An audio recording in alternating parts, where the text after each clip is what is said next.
I used to think sleep paralysis was just a weird glitch in the brain, something people exaggerated on the internet, a creepy story to scare teenagers. But after what happened last month, I don't think any of that anymore, because something sat at the edge of my bed every night. And eventually, it touched me. My name's Ethan. I'm 29, work night shifts at a distribution warehouse in Ohio, live alone, nothing special. I never had sleep problems, never had hallucinations. Nothing like that. Until the week my downstairs neighbor moved out. After he left, the building felt emptier. Quiet in a way that felt wrong. Like the silence was listening. The first night it happened, I'd just come home from a long shift. I crashed on my bed, still wearing my hoodie, didn't even pull the blankets over myself. I remember waking up, but not really waking up. My eyes were open, the room was dark, the fan was humming. But I couldn't move. I tried to lift my hand. Nothing. Tried to turn my head. Nothing. I knew it was sleep paralysis. I wasn't scared. Yet. Then the mattress dipped near my feet. Not a small shift. Not like a cat jumped up. More like someone. Heavy slowly sat down. I tried to scream, but my voice stayed trapped in my throat. The weight moved closer, inches at a time, slow, deliberate, creeping up the mattress until it reached my legs. That's when I felt it. Breathing. Right over my shins. Slow, deep, and wet. Like something was smelling me. My brain was screaming, "Move! Move! Move!" But I was stuck, helpless, waiting. The breathing moved up to my stomach, then to my chest. Something hovered over me. I could feel the warmth coming off it, but not human warmth. Heavier, damp, wrong. Then it exhaled, right against my neck. A warm, sticky breath that made my whole body twitch inside my skin. I finally managed to close my eyes, like that would help. And suddenly, I could move. I sat up instantly, gasping, sweating, shaking, turned on the lamp. Nobody there. I tried to convince myself it was a dream, a one-off. But the next night, it happened again, and again. Every time the thing moved closer. Every time the breathing got louder. After the fifth night, it didn't stop at my chest. It moved up to my face. I couldn't see it, but I could feel it, leaning over me. A shadow so close the room felt darker than usual, even with my eyes open. Then it spoke. Not words, just a sound. A low, raspy, "Ha!" like lungs filled with water. My skin crawled so violently, I thought I'd pull a muscle. I begged my body to wake up, begged my heart to stop hammering, begged whatever that thing was to leave me alone. When I finally snapped out of the paralysis, the room reeked of something sour, like damp earth, or mold, or rotting leaves. The next morning, I found something on the floor near the bed, a clump of hair. Dark, long. Not mine. I stopped sleeping in the bedroom after that, moved to the couch, left the lights on. Didn't matter. The seventh night, the paralysis didn't happen in my bedroom. It happened on the couch. I woke to the feeling of fingers, cold, thin, and impossibly long, pressing down on my chest. My eyes opened and I saw it. A figure crouched over me, black, bent, its limbs too long like someone pulled them out and forgot to stop. But the worst part was its face. It didn't have one, just a shape, like wet clay someone had pushed fingers into, holes where eyes should be, a slit where a mouth might go. It leaned down, inches from my face, and whispered, raspy whisper, "You moved beds." My breath caught in my throat. I tried to scream, but the sound didn't come out. My vision blurred. I could feel its fingers slowly sliding up my neck, tightening. Then it stopped. Not because it wanted to, but because something knocked. Not on my door. Not on the wall. On the ceiling. 3 loud, heavy thuds. The thing jerked its head upward, hissed, and crawled backward, fast, far faster than something with limbs like that should move. It slipped under the couch and vanished. I didn't sleep for 2 days. When I finally gathered the courage to check under the couch, there was nothing there, except for the smell. That same damp, rotting smell. That was 2 weeks ago. Every night since, I hear movement in the walls, in the ceiling, in the floorboards. And last night, at exactly 3:11 a.m., it whispered again. Not from the foot of the bed, not from under the couch, from right next to my ear. Whispering. Found you. I'm writing this from my car, lights on, engine running, parked in a Walmart lot because I can't make myself go back home. But the thing is, as I'm typing this, I swear I can hear something breathing. From the back seat.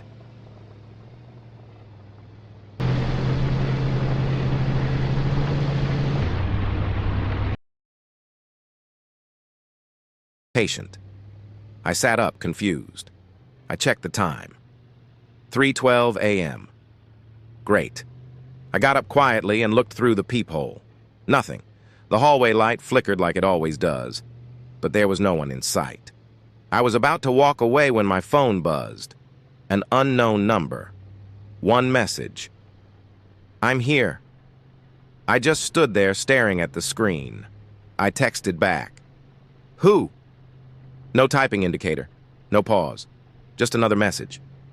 Let me in. A chill ran up my spine. Not fear yet, more like confusion mixed with annoyance. I texted again. Wrong number. But the reply came instantly. No, it's me. Something about the tone felt off, too familiar, too casual. I typed, "Who is me?" This time, instead of a text, I got a picture. Blurry at first, then loading. When the picture finished loading, my entire body went cold. It was my cousin Ryan, smiling. Except, Ryan had been dead for 2 years. I dropped the phone. I backed away from the door so fast I hit the counter behind me. My heart was racing. I didn't know what to think. My cousin and I were close, growing up, but I hadn't even looked at pictures of him in months. I picked up the phone again, hands shaking. Another message came in. Open the door. No punctuation this time. Just those 3 words. I didn't open anything. I locked the deadbolt, the chain, everything. Then I stepped back, staring at the door like it might burst open at any second. The apartment was dead silent. Then, knock. Not soft this time. Loud, aggressive. My whole body tensed up. I didn't move, didn't breathe.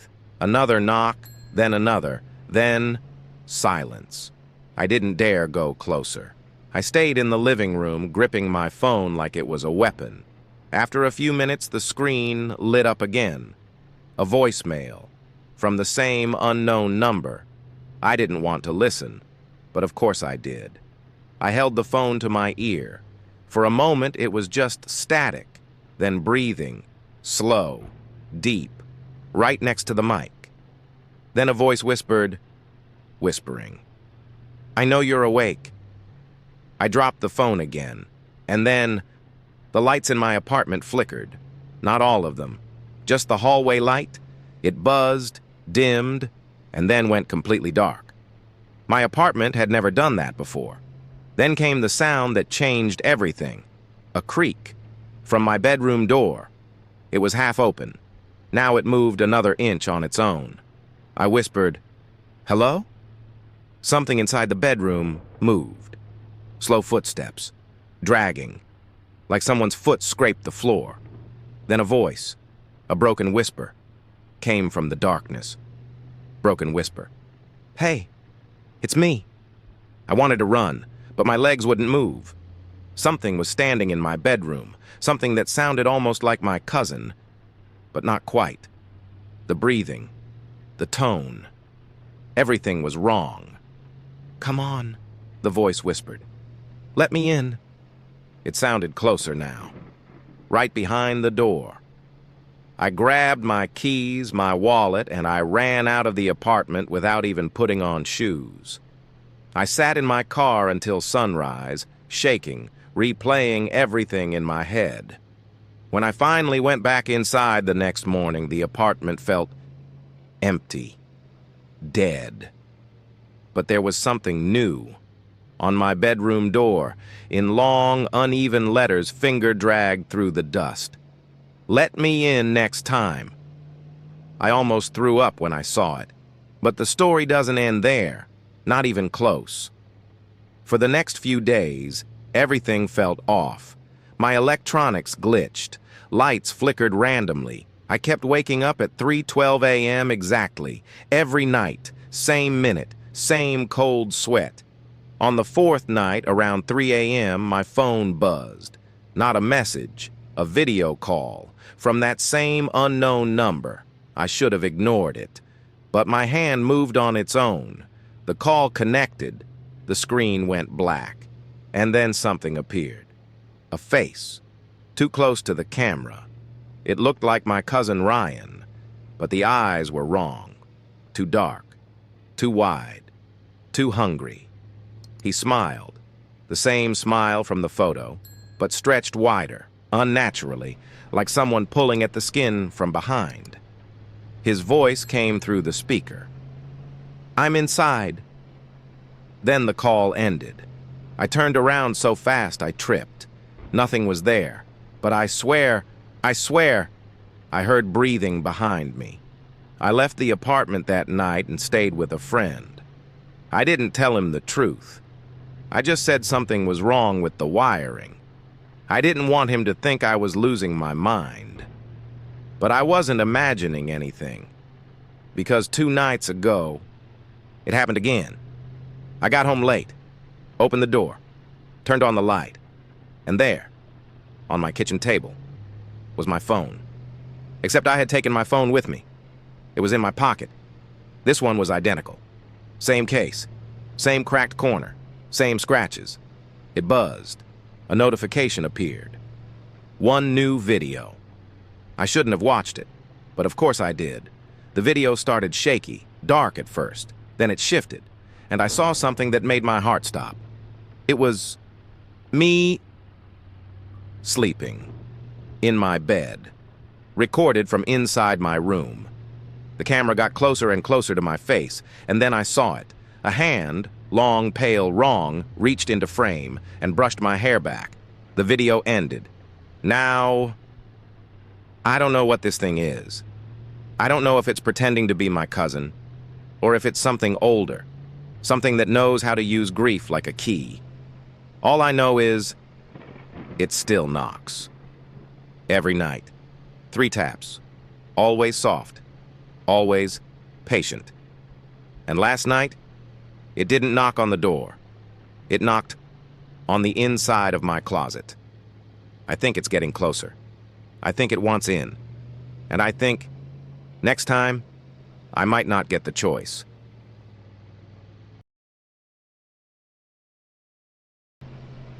Something crawled out of my wall last night, and it spoke my name. I've spent the last 24 hours trying to convince myself I didn't see what I think I saw, that I was tired, hallucinating, losing my mind a little. But every time I close my eyes, I hear it. That voice, soft, wet, dragging my name out like it had been practicing for years. Last night didn't feel right from the beginning, even before everything went insane. I got home around 11 p.m. after a long shift. I live alone in a small 1-bedroom apartment outside Denver. Old building, thin walls, weird plumbing, the usual. Nothing special. but something felt wrong. The air was colder than usual. Not winter cold, more like the inside of a freezer. A sharp cold that made my skin tighten. I checked the thermostat, 72 degrees, normal. Then I heard it, a faint tapping inside my bedroom wall, not the pipes, not a neighbor. It was too slow, too deliberate. Tap, tap, tap. I knocked back, half joking, half creeped out. For a few seconds, nothing happened. Then, tap, tap, tap. 3 knocks, matching mine exactly. I froze. Nobody lives on that side of the wall. It's the building's old laundry chute, sealed decades ago. I grabbed my phone, turned on the flashlight, and went closer. Put my ear to the wall. At first, I heard nothing. Then something scraped against the inside, long, deep, like nails dragging across old wood. I whispered, barely, "Hello?" And something whispered back. Wet whisper. "Hi." I felt my whole body lock up. The voice was so close, like someone was standing inches away, separated from me by nothing but cheap drywall. The voice sounded young, male, calm, too calm. I stepped back, heart pounding. "What do you want?" I asked. Another scrape. Then the voice said, "Can you let me out?" My throat dried instantly. I forced myself to speak. "There's nobody in there." A soft laugh came through the wall. Breathy. Wrong. There is now. I stumbled backward, nearly dropping my phone. I didn't know whether to run, call someone, or pretend this wasn't happening. Then the wall moved. The drywall bulged outward, just a little, like something was pressing from the inside. I stared, frozen. Another push, harder this time, cracking the paint. Then a small hole tore open, not punched, not smashed, peeled. Like fingers opening a curtain. I never should have looked inside, but I did. And I saw an eye, wide, too shiny like it was wet, blinking sideways instead of up and down. When it saw me, it smiled, not with a mouth, with the skin around the eye, pulling tight as something moved behind it. My whole body went cold. I backed away, whispering, "No, no, no, no." The voice came again, clearer now. "You hear me every night." I shook my head. "I've never heard you before." A long pause. Then, "I wasn't talking to you before." The hole widened, wood snapping, drywall breaking, as a slim, pale hand pushed through. The fingers were too long, bending in ways fingers shouldn't. I ran. Didn't look back. Slammed the bedroom door, shoved a chair under the handle, sat on the floor shaking for hours. At some point, I must have fallen asleep because when I opened my eyes, it was morning. Sunlight. Silence. I slowly opened the bedroom door.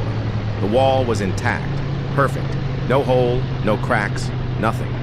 But on the wall, written faintly in the dust, were 5 letters.